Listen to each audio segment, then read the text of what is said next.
من وەکو خێزانی مامۆستا شێخ محەممەد بەرزنجی یەکەم ڕابەری ڕابوونی ئیسلامی پشتگیری خۆم دەرە بڕم بۆ لیستی 104 کۆمەڵی ئیسلامی. داواکارم لە کەسوکاری شەهیدان، داواکارم لە دۆست و برادەری مامۆستا شێخ محەممەد دەنگ بوێن بە لیستی 104 کۆمەڵی ئیسلامی.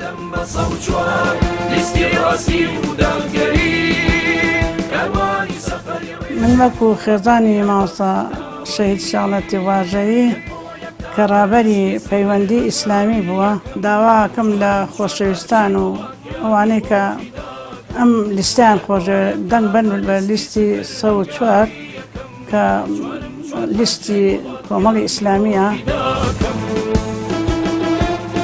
ئێمە وەکو خانەوادەی مامۆستا محەممەد سەنگاوی دەنگمان بۆ لیستی ژمارە 104 کۆمەڵی ئیسلامی کوردستانە. داوا لە دۆستان و خۆشەویستانی مامۆستا محەممەد سەنگاوی یەکەم دەنگ بە لیستی ژمارە 104 کۆمەڵی ئیسلامی کوردستان بدەن.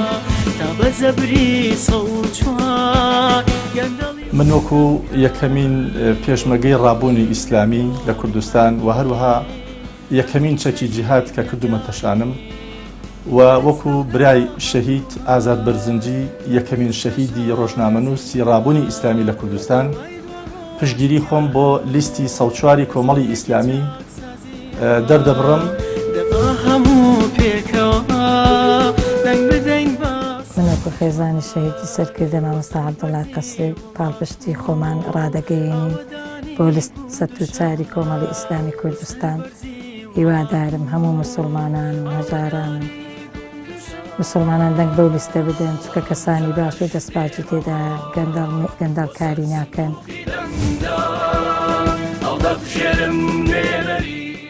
یادگاری شەهیدان درێژە پێدەری پەیامی بەخوێن ئاو دراوی کاروانی پڕ لە سەروەری ئەوانن.